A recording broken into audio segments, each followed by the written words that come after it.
Hola, yo soy Gabriela y bueno, vengo a hablarles un poco de mi experiencia con el topinambur. Ángela me contactó para que yo les cuente un poco sobre esta especie hortícola tan interesante y bueno, tan nueva. Si bien es viejita, pero bueno, es tan nueva para nuestras huertas en este momento que se está reintroduciendo. Eh, y bueno, les presento esta planta que es fascinante. A mí me la llegó a mi vida hace 3 años. Empecé con una plantita pequeña, después, bueno, se fue multiplicando. Y, y bueno, me encantó. Esta foto que ustedes ven son sus flores, flores bellísimas, y produce un tubérculo comestible que tiene un sabor exquisito. Así que yo lo recomiendo totalmente. Y bueno, ahora a continuación les voy contando algunas cosas eh, que son muy interesantes respecto de esta hortícola. Bueno, esta especie es originaria de América del Norte. A partir de allí fue a Europa y después con las expediciones y la colonización volvió a América y llegó a estas latitudes. Se la conoce con varios nombres: tupinambo, pataca, alcachofa de Jerusalén, girasol de Canadá. Son todos nombres comunes que van variando de acuerdo al lugar donde estemos. Y yo les anoté aquí el nombre científico, Elianthus tuberosus, que es, digamos, el nombre universal que en todos los lugares del mundo se denomina de esta manera, y cuando uno nombra Elianthus tuberosus, todo el mundo entiende de lo que estamos hablando. Bueno, después vamos a volver un poquito sobre esto. Con respecto al ciclo, el ciclo es anual. Comienza más o menos en octubre, septiembre-octubre, hasta el otoño del próximo año. Esta especie, digamos, se la cultiva porque se trata de un tubérculo comestible. Y acá tenemos que aclarar ¿qué es un tubérculo? Un tubérculo es en realidad un tallo subterráneo, engrosado, que tiene, digamos, una serie de acumulación de sustancias, que es lo que en este caso es comestible. Este tubérculo comestible es así irregular, nudoso, como ustedes ven en esta fotito, y tiene más o menos de 7 a 10 centímetros de largo. Puse las dimensiones para que tengan más o menos idea, eh, para que lo puedan cuantificar, y de 3 a 5 centímetros de diámetro.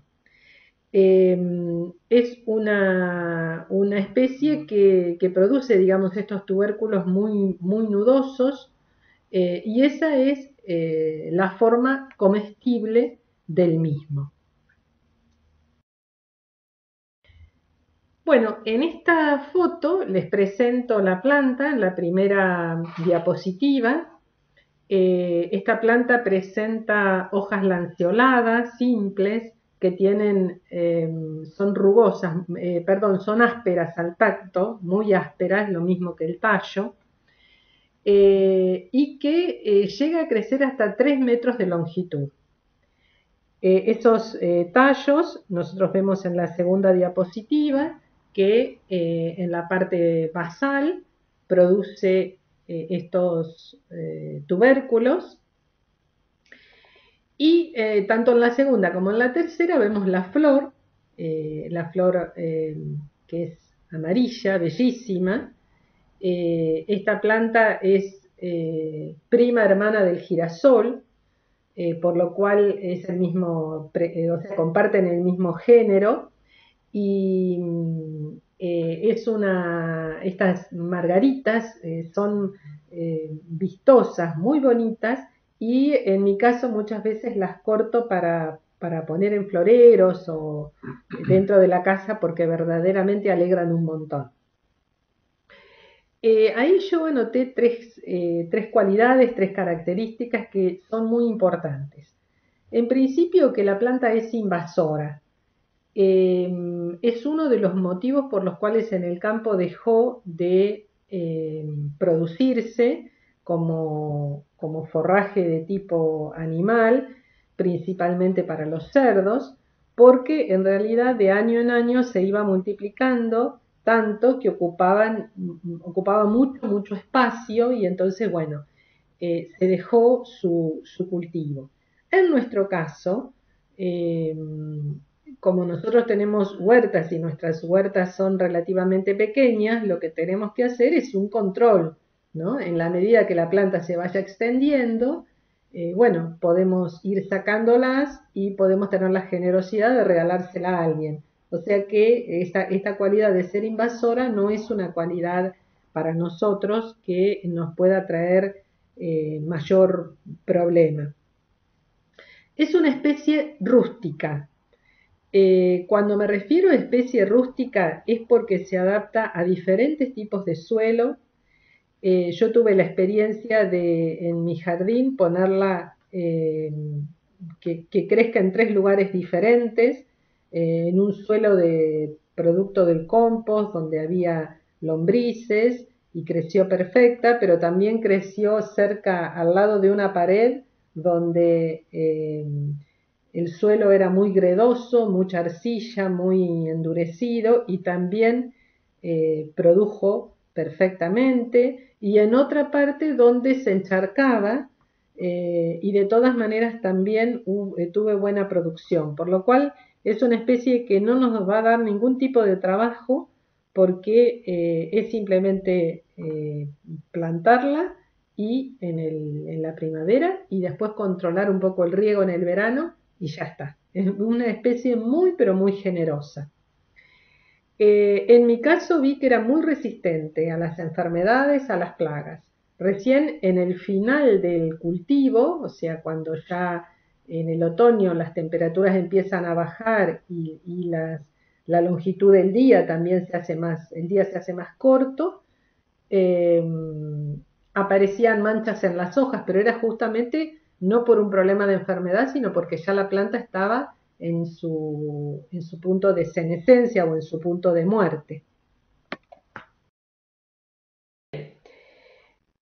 ¿Cuáles son los usos y las aplicaciones que tiene?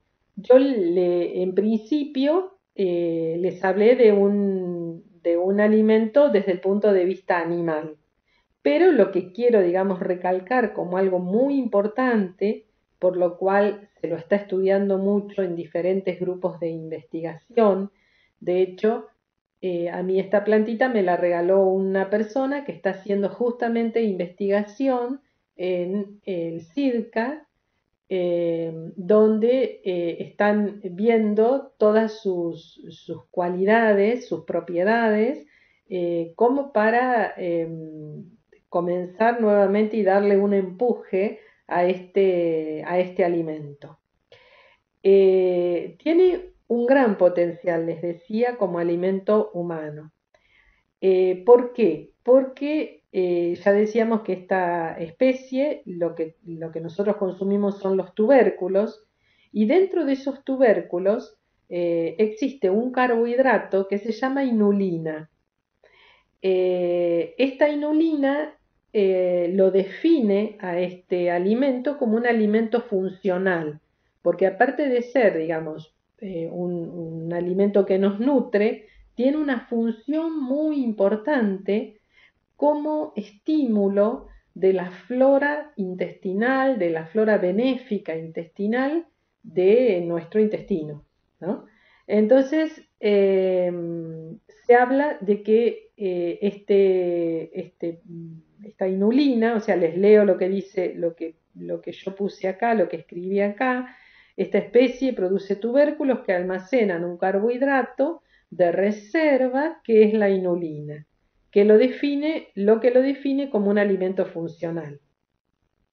La inulina es una fibra soluble que produce efectos beneficiosos para la salud humana porque actúa a nivel intestinal estimulando la flora bacteriana benéfica con un efecto prebiótico. El efecto prebiótico es el que realizan todos estos elementos, estas sustancias que nosotros consumimos para que, digamos, de alguna manera estimule a la flora y la flora intestinal haga efectos positivos sobre nuestro organismo. Por eso mismo es muy, muy interesante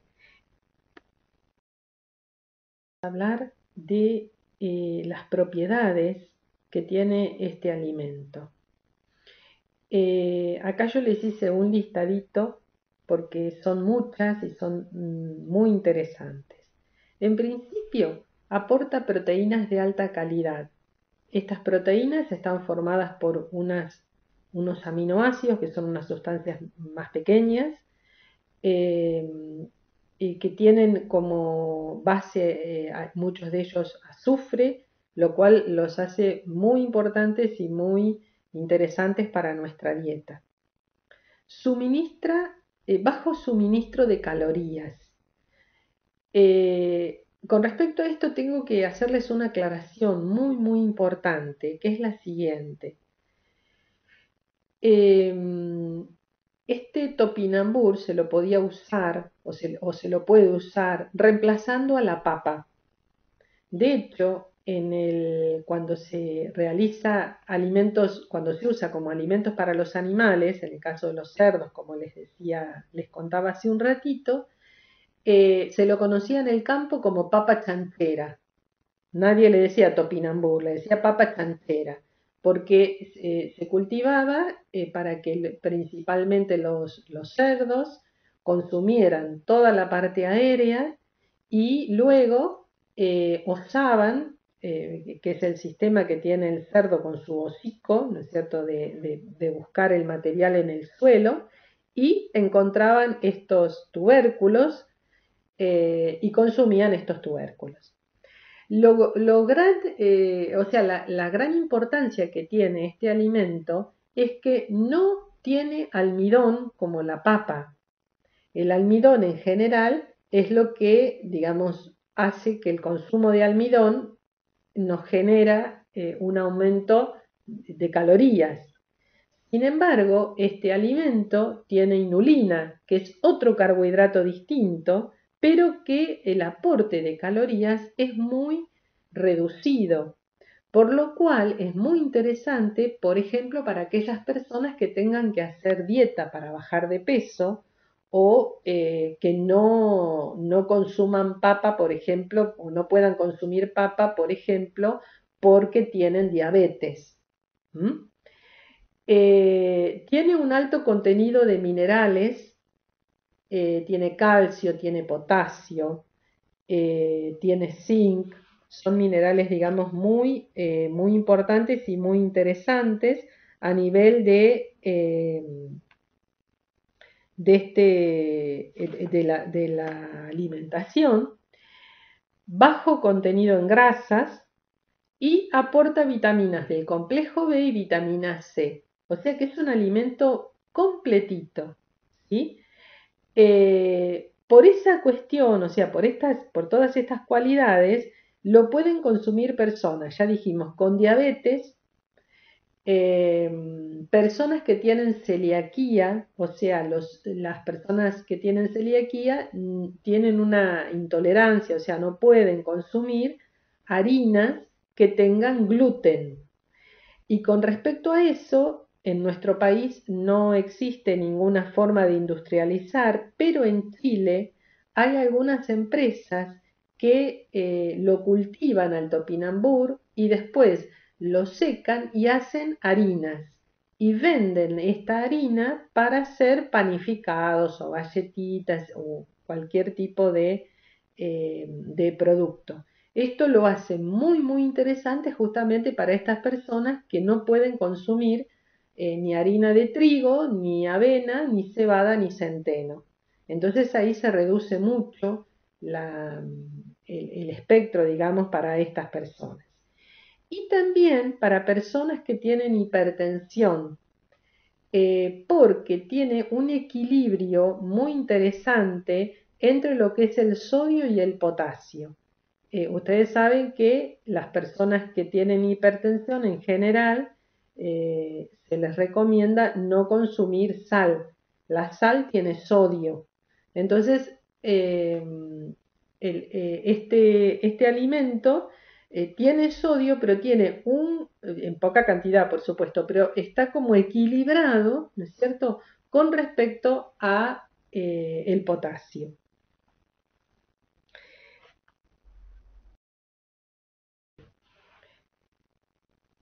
¿Cuáles son las formas de consumo? Las formas de consumo pueden ser en crudo, en ensaladas, rallándolo como uno raya zanahoria y lo mezcla con tomate y lechuga, etcétera. Hervido, justamente cuando uno lo hace hervido, al cortarlo, ¿no es cierto? Queda en la parte interior una parte como cremosa, no es como la papa, que la papa en realidad queda dura. Esto queda como algo cremoso y muy aromático, con ese olorcito que yo hoy les contaba del caucil.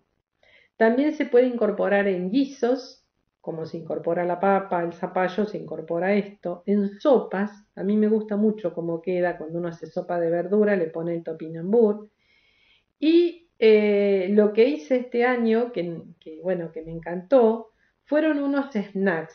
Yo en general, el topinambur, no le saco la piel. La piel del tubérculo, la cáscara del tubérculo, es una piel rugosa, pero, ¿cómo decirles? Muy finita, es como una pielcita. Entonces, como yo lo cultivo en mi casa y en mi casa no uso pesticidas, lo único que hago es, cuando los saco del suelo, es lavarlos bien. Entonces, lo cepillo, ¿no es cierto? Con un cepillito los dejo en agua, los saco del suelo, los dejo en agua, los cepillo bien para que no le quede nada de tierra y así va a la sopa o va al guiso, como sea. Y este año lo que hice fue cortarlo con un cuchillo bastante afiladito, rodajitas muy, muy, muy finitas. Y puse en una fuente de horno un poquitito de aceite, muy poquito, como o un ¿cómo se llama? Un poquito de manteca, pero muy, muy poquitita cantidad como para que no se pegue. Y ahí desparramé todas estas rodajitas. Con el horno muy, muy bajito, incluso en una oportunidad dejé el horno medio abierto. Entonces, ¿qué pasó? Esas rodajitas se fueron tostando y eso quedó como unas cascaritas muy, muy ricas, como un snack que uno iba comiendo. Yo, mientras hice la comida, puse eso en la mesa y cuando me di vuelta ya había desaparecido, porque el sabor que tiene cuando se va tostando es muy, muy rico. Bueno, y por último les quiero, como para redondear, les quiero comentar que esta planta, su cultivo se inicia desde que está desde el tubérculo. Si bien produce semilla, como les dije hoy, no es una vía muy rápida y es mucho más compleja.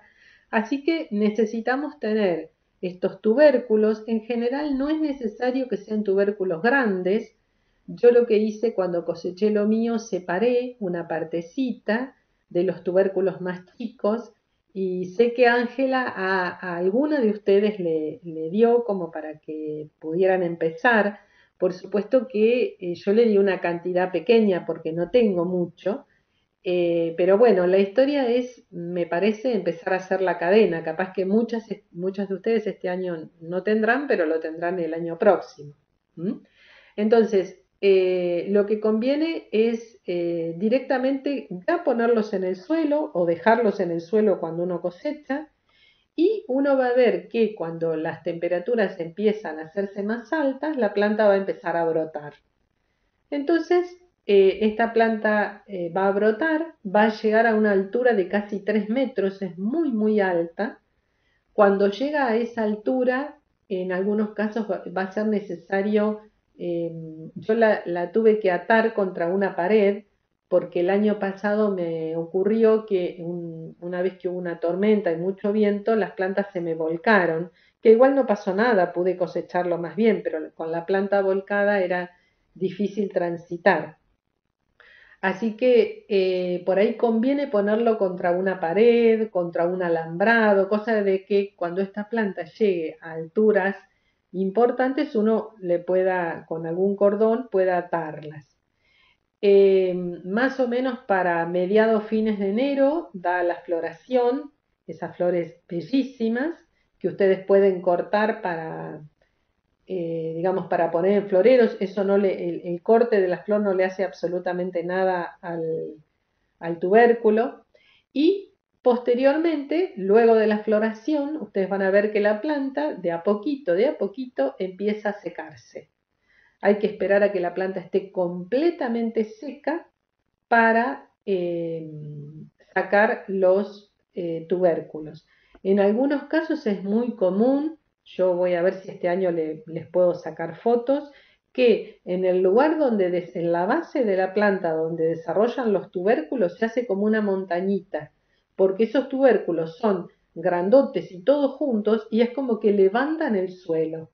Entonces directamente uno con una palita se ayuda y están muy al ras del suelo y los va sacando.